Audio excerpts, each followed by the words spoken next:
Genghis nama asalnya adalah Temujin, juga dieja Temucin atau Timuzen, lahir di pegunungan Hentii, tahun 1162 sampai tahun 1227 Masehi, adalah Han Mongol dan ketua militer yang menyatukan bangsa Mongol dan kemudian mendirikan Kekaisaran Mongolia dengan menaklukkan sebagian besar wilayah di Asia, yaitu dinasti Jin, Xia Barat, Asia Tengah, dan Persia. Penggantinya akan meluaskan kekuasaan Mongolia menjadi kekaisaran terluas dalam sejarah manusia. Ia merupakan kakek dari Kubilai Han, pemerintah Tiongkok bagi dinasti Yuan di Tiongkok.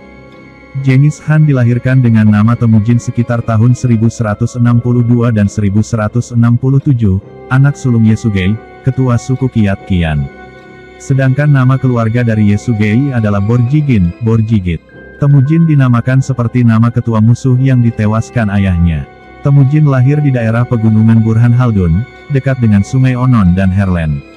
Ibu Temujin, Hulun, berasal dari suku Olhunut. Kehidupan mereka berpindah-pindah layaknya seperti penduduk Turki di Asia Tengah. Saat berumur 9 tahun, Temujin dikirimkan keluar dari sukunya karena ia akan jodohkan kepada Borte, putri dari suku Onggirat. Ayah Temujin, Yesugei meninggal karena diracuni Tatar tepat pada saat ia pulang setelah mengantar Temujin ke suku Onggirat. Temujin pun dipanggil pulang untuk menemui ayahnya. Yesugei memberi pesan kepada Temujin untuk membalaskan dendamnya dan menghancurkan Tatar pada masa depan. Kehidupan Temujin bertambah parah setelah hak kekuasaannya sebagai penerus kepala suku direbut oleh orang lain dengan alasan umur Temujin yang masih terlalu muda. Temujin dan keluarganya diusir dari sukunya karena ia ditakuti akan merebut kembali hak kekuasaannya atas suku Borjigin. Hidup Temujin dan keluarganya sangat menderita. Dengan perbekalan makanan yang sangat terbatas, ia dan adik-adiknya hidup dengan cara berburu. Pada saat ia menginjak remaja, kepala suku Borjigin mengirimkan pasukan untuk membunuh Temujin. Temujin berhasil tertangkap dan ditawan oleh musuhnya, namun ia berhasil kabur dari tahanan dan dengan pertolongan dari orang-orang yang masih setia kepada Yesugei. Pada saat menginjak dewasa, Temujin berjuang dan mengumpulkan kekuatannya sendiri. Temujin mempunyai teman baik yang juga merupakan saudara angkatnya, yang bernama Jamuha. Ia pernah berkali-kali ditolong oleh Jamuha, yang merupakan keturunan dari suku Jadaran.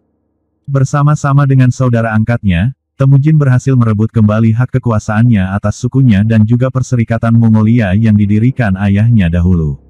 Waktu demi waktu, wilayah Temujin menjadi semakin besar, yang dilakukan dengan cara menghancurkan musuh-musuhnya dan menggabungkan suku-suku dalam Perserikatan Mongolia.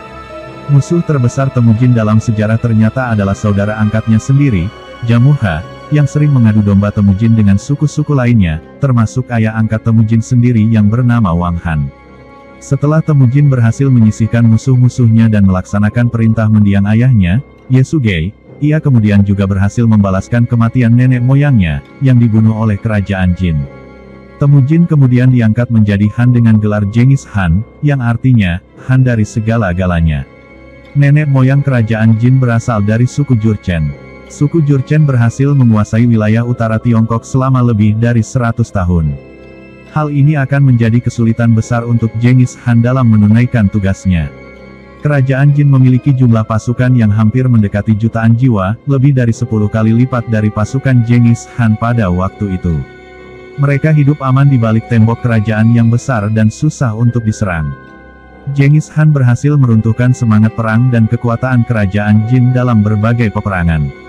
Salah satunya adalah perang di tebing Serigala Liar, di mana Genghis Khan yang hanya memiliki pasukan tidak lebih dari 100.000 tentara berhasil membabat pasukan musuh yang besarnya lebih dari 500.000 jiwa. Kejayaan Genghis Khan terbukti dari Kebe. Di awal abad ke-13, Genghis Khan mencoba mengajak Kekaisaran Khwarezmia bekerja sama di bidang perdagangan. Namun, gubernur kota Otrar di Khwarezmia, Inalchuk, malah membunuh dan menjarak rombongan utusan Sang Han. Saat mengirim 3 utusan lagi, 1 Muslim dan 2 Mongolia, Inalchuk memenggal sang utusan Muslim, mempermalukan 2 utusan Mongolia, lalu mengirim kepala sang utusan Muslim dan 2 utusan Mongolia kembali. Marah besar, Genghis Khan bersama beberapa putra dan pasukannya berangkat untuk menaklukkan Khwarezmia pada 1219 selama kurang dari setahun. Dalam prosesnya, Genghis Khan mencukur dan menduduki Khwarezmia. Saking parahnya, Penaklukan Mongolia atas Khwarezmia sampai dicap sebagai salah satu pembantaian terparah dalam sejarah umat manusia, dengan kisaran 1,7 korban. Genghis Khan bahkan disebut mengatakan bahwa ia adalah hukuman Tuhan atas kezaliman Khwarezmia. Kekaisaran Khwarezmia adalah kekaisaran Turko-Persia yang menguasai Persia dan Asia Tengah. Pada awalnya Genghis Khan menganggap kekaisaran Khwarezmia sebagai mitra dagang yang potensial pada jalur sutera. Genghis Khan mengirim 500 orang karavan untuk berdagang secara resmi dengan Khwarezmia. Mereka datang membawa emas, sutra, serta berbagai kain dan bulu untuk diperdagangkan. Namun Inalcuk, gubernur kota Ortrar yang memiliki gelar Gair Khan malah menyerang para pedagang tersebut karena menganggap rombongan itu berisi mata-mata untuk berkomplot melawan kekaisaran. Situasi menjadi rumit karena gubernur menolak membayar ganti rugi atas penjarahan itu. Genghis Khan akhirnya membalas dengan mengirimkan kelompok kedua yang merupakan utusan yang terdiri dari 2 orang Mongol dan 1 orang Muslim untuk bertemu secara langsung kepada Shah Alauddin sebagai bentuk protes. Shah malah mencukur rambut kedua utusan yang orang Mongol dan memenggal kepala utusan Muslim dan memerintahkan kedua utusan yang masih hidup untuk membawa pulang kepala utusan tersebut.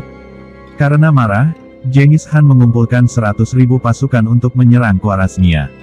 Kekaisaran Khwarezmia pada saat itu sedang dalam kondisi permusuhan dalam negeri, sehingga Shah memutuskan memisahkan pasukannya menjadi kelompok-kelompok kecil di berbagai kota, yang akhirnya memberikan keuntungan pada pasukan Mongol karena tidak perlu menghadapi pertahanan terpadu. Dengan gerak cepat Genghis Khan dapat melakukan pembantaian massal, memperbudak seluruh penduduk dan menangkap Gair Khan dan mengeksekusinya dengan menuangkan perak cair ke telinga dan matanya, sebagai pembalasan atas tindakannya. Meskipun invasi ini tidak diragukan berdarah tetapi jumlah korban yang ada seringkali dianggap terlalu berlebihan dan tidak masuk akal.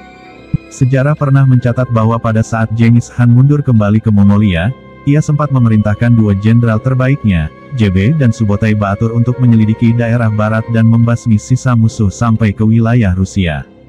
Jebe dan Subotai pernah menginjak daratan Eropa pada saat itu, dan mengalami konfrontasi dan menghancurkan pasukan salib yang hendak menyerang wilayah Arab. Akhir hidup Genghis Khan. Genghis Khan yang sudah berumur tua dipaksa untuk memimpin pasukan guna menghancurkan kekhalifahan Abbasiyah untuk kesekian kalinya, namun ketidakcakapan para pasukan dan seringnya melakukan mabuk-mabukan memperlemah pasukan militernya. Ia meninggal dalam perjalanan karena terjatuh dari kuda dan dirahasiakan oleh panglima-panglima setianya sampai musuh berhasil ditaklukkan. Kuburan Genghis Khan dirahasiakan agar tidak dirusak oleh orang lain. Kekuasaan Mongol diwariskan kepada putra ketiganya, Ogadai Khan. Alasan Genghis Khan menunjuk putra ketiganya untuk meneruskan tahta warisnya, disebabkan oleh keahlian yang dimiliki Ogadai Khan dalam bernegosiasi, memimpin negara dan sifatnya yang tidak sombong tidak seperti kedua kakaknya yang sering bertempur satu sama lain.